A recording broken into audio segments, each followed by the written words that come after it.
मुळात याच्या अगोदरच्या व्यक्तींनीही गुरुजींबद्दल बऱ्याच गोष्टी सांगितल्या, पण 1 मिनिटात किंवा 2 मिनिटात गुरुजीबद्दल बोलता येत नाही। एक दीर्घ, कारण मी वयाच्या 9व्या वर्षापासून गुरुजींच्या संपर्कात होतो आणि आजही आहे त्यांच्या कामातून।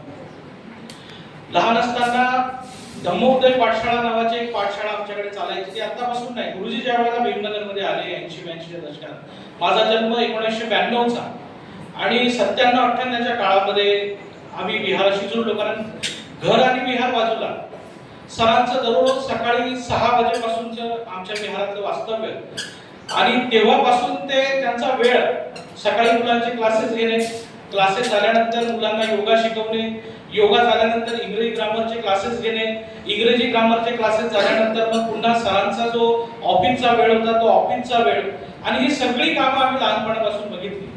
आणि त्यांच्या खांद्याला खांदा लावून काम करणारे म्हणजे आमचे बीके बापू असतील, बीके इंगळे त्यावेळेला तहसीलदार होते, येणार वानखडे असतील, त्याचबरोबर भारा वाकोडे असतील, आणि ही सगळी मंडळी, आमचे डॉक्टर आर.बी. पाटील साहेबांचं नाव मी आवर्जून या ठिकाणी घेईल, की ते ट्रस्टी जरी नसले तरी सुद्धा या विहाराच्या सगळ्या कामामध्ये मोठ्या हिरारीने ते भाग घ्यायचे। मनोहर बापू असतील किंवा अर्जुन मोकळे असतील, ही अशी सगळी जुनी नावं आहेत। गुरुजी पुण्यात आले तो काळ 70च्या काळातला होता, आणि आल्यानंतर हे जे बुलढाणा शहर आहे, आज जे काही सांस्कृतिक वारशाने जे बुलढाणा शहर म्हटलं आहे, ही फक्त आणि फक्त क्षीरसागर गुरुजींची देण आहे।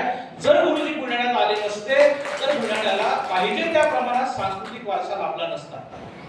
ताईने एक उदाहरण सांगितलं सुरुवातीला, की एका मोठ्या थिंकरने असं म्हटले की एखादा महापुरुष गेला तर त्याचे विचार कधी थांबत नाही, पण बाबासाहेब त्याच्या पुढे जाऊन म्हणतात, बाबासाहेब म्हणतात नाही।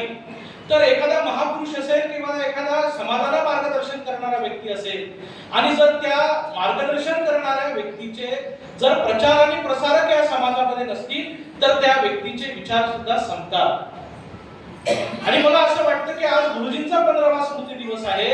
या 15व्या स्मृती दिनात आजही गुरुजींचे विचारांचा प्रचार आणि प्रसार करणारे लोक जिवंत आहेत, म्हणून गुरुजींचा 15वा स्मृती दिवस साजरा होतोय। गुरुजींची जडणघडण ही दीनबंधू गुरुजींपासून झाली। म्हणजे मुळात जसं सरांनी सांगितलं की महाराष्ट्रात 2 मोठे जलसे होते।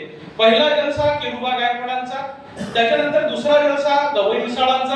किरुबा गायकवाडांच्या जलस्यामध्ये जसे आंदोलन म्हणजे परिवाराच्या लोकांना माहित आहे, ज्या पद्धतीने किरुबा गायकवाडांच्या जलस्यामध्ये किसनराव क्षीरसागर ढोलकी वाजवायचे, तसा उमदा तरुण हातात फिडल घेऊन त्या जलस्यामध्ये पुढे बसणारं नाव म्हणजे प्राध्यापक बीके क्षीरसागर गुरुजी। म्हणजे त्या काळामध्ये बाबासाहेबांच्या सामाजिक सांस्कृतिक चळवळीमध्ये तरुणपणात सुद्धा या टीम सोबत काम करण्याचं काम गुरुजींनी त्या काळामध्ये केलं, आणि